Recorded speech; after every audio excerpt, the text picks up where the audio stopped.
Duties of A promoter after completion of the RERA project, यानी पूरा project होने के बाद भी बिल्डर की क्या क्या रिस्पॉन्सिबिलिटीज़ हैं, इसके बारे में हम इस वीडियो में जानने की कोशिश करेंगे कि ऐसा नहीं है कि यदि बिल्डर ने पूरा कर दिया तो उसकी रिस्पॉन्सिबिलिटी से वो फ्री हो गया, ऐसा नहीं है। बिल्डर की भी प्रोजेक्ट कंप्लीट होने के बाद भी रिस्पॉन्सिबिलिटीज़ रहती हैं, और क्या रिस्पॉन्सिबिलिटी रहती हैं ये डिटेल में हम इसको देखेंगे, क्योंकि ये बहुत इंपॉर्टेंट चीज़ है जो आपको पता होना चाहिए ऐसे बायर या अलाटी।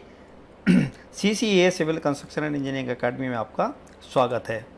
सेक्शन 11 सब सेक्शन 4 क्या बोलता है? सबसे पहले द प्रमोटर सेल ए में है be responsible for all obligations, जो भी ऑब्लिगेशंस हैं जो उसने आपसे at the time of allotment and agreement, जो आपको ऑब्लिगेशंस हैं उसके रिस्पॉन्सिबिलिटीज़ हैं और फंक्शंस हैं as per the agreement for sale. Agreement for sale सबसे महत्वपूर्ण दस्तावेज है या डॉक्यूमेंट है जो इस रेरा में एग्रीमेंट फॉर सेल बहुत ही इंपॉर्टेंट डॉक्यूमेंट है। ये इसके अंतर्गत जो भी ऑब्लिगेशन रिस्पॉन्सिबिलिटी फंक्शंस उसके होंगे वो उसको पूरा करना पड़ेगा। कब तक? Till the convenience of all the apartments, plots और बिल्डिंग्स आर डन। कन्वीनियंस मतलब उसकी जब तक रजिस्ट्री ना हो जाए, किसकी? सारे अपार्टमेंट, प्लाट या बिल्डिंग जो भी हो उसके अंतर्गत सारी बिल्डिंग्स या सारे प्लाटों की या सारे उनकी जब तक रजिस्ट्री नहीं हो जाती तो उसकी रिस्पॉन्सिबिलिटी है as per the agreement for cell. ये तो हुई उसकी पहली ड्यूटी। नेक्स्ट है उसका दूसरी ड्यूटी है और रिस्पॉन्सिबिलिटी है responsibility of the promoter with respect to the structural defect और any other defect. Structural defect यदि है कि कहीं पे बिल्डिंग में यदि कहीं से क्रैक आ रहा है या कहीं पे भी ये झुक रही है या कहीं टूटने की संभावना है, तो ये स्ट्रक्चरल डिफेक्ट माना जाता है। और इसके संबंध में इसकी ड्यूटी ऐसा नहीं है for such period as is referred to in sub section 3 of section 14 sale continue even after the conveyance deed. यानी आपसे बिल्डर ने रजिस्ट्री भी करा दी, कन्वीनियंस डीड भी कर दी, पोजीशन भी दे दिया, उसके बाद भी इसकी 5 साल तक ये स्ट्रक्चरल डिफेक्ट की जिम्मेदारी बिल्डर की ही रहेगी। Of all the apartments, plots और बिल्डिंग्स एज द केस में भी, जो भी हो, चाहे प्लाट का प्रोजेक्ट हो, चाहे अपार्टमेंट का हो, चाहे कोई बिल्डिंग्स का हो, to the allottees are executed, यानी उसके 5 साल तक बिल्डर की रिस्पॉन्सिबिलिटी होगी। और बिल्डर की दूसरी रिस्पॉन्सिबिलिटी मेन क्या है? Be responsible to obtain the completion certificate, जिसको CC बोलते हैं, और द ऑक्यूपेशन सर्टिफिकेट OC बोलते हैं, जिसको OC या CC उसको लेने की जिम्मेवारी किसकी रहेगी? बिल्डर की रहेगी। या फिर are both as applicable from the relevant competent authority as per the local law. Local laws में यदि OC और CC दोनों की लाने की जिम्मेदारी है बिल्डर की, तो दोनों को ही लाने के देना पड़ेगा, या CC या OC जो भी रिक्वायर्ड है वो बिल्डर को ला के देना पड़ेगा। ये तो दूसरी रिस्पॉन्सिबिलिटी हुई। C क्या है इसमें? नेक्स्ट रिस्पॉन्सिबिलिटी है be responsible to obtain the lease certificate. Lease certificate का मतलब है कि यदि किसी लीज होल्ड प्लाट में वो कोई प्रोजेक्ट बना रहा है तो उसका लीज सर्टिफिकेट भी उसको लाना पड़ेगा। Where the real estate project is developed on the leasehold land. किसी अथॉरिटी का या किसी व्यक्ति का लीज होल्ड लैंड है तो उसके ऊपर यदि प्रोजेक्ट बनाया हुआ है तो लीज सर्टिफिकेट भी आपको देना पड़ेगा। Specifying the period of lease and certifying that the all dues and charges in regard to the leasehold land has been paid. यानी एक तो कितना पीरियड ऑफ लीज है वो, और जितना भी उसका ड्यूज थे और चार्जेस थे वो सारे के सारे बिल्डर ने पे कर दिए हैं। And to make the lease certificate available to the association of allottees. और ये लीज सर्टिफिकेट जो एसोसिएशन ऑफ अलॉटीज हैं, RWA हैं, उनको ये देने के लिए बाध्य है builder after the completion of the project की हम बात कर रहे हैं। C के बाद में D है इसकी ड्यूटी कि be responsible for providing and maintaining the essential services. Essential services को मेंटेन करने के लिए भी बिल्डर बाध्य है। कब तक के लिए? ऑन रीजनेबल चार्जेस, जो ऐसे चार्जेस के लेके जो रीजनेबल हों। कब तक? Till the taking over of the maintenance of the project, जब तक कि ये इसका प्रोजेक्ट का मेंटेनेंस टेकन ओवर नहीं हो जाए। किसके द्वारा? By the association of the allottees, यानी जिसको RWA वगैरह बोलते हैं। जो एसोसिएशन या सोसाइटी अलॉटीज की जो RWA है वो जब तक इसको ना ले ले तब तक इसको मेंटेनेंस करने की रीजनेबल चार्जेस पे एसेंशियल सर्विसेज की जिम्मेवारी किसकी है? बिल्डर की है। प्रोजेक्ट कंप्लीट होने के बाद और कन्वीनियंस डीड करने के बाद भी।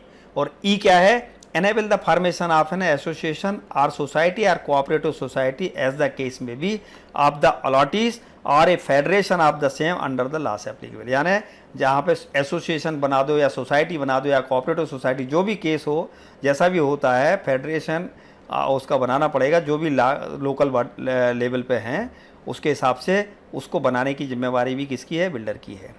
और The association of the allottees shall be formed within a period of 3 months of the majority of the allottees having booked their plot or apartment or building as the case may be in the project।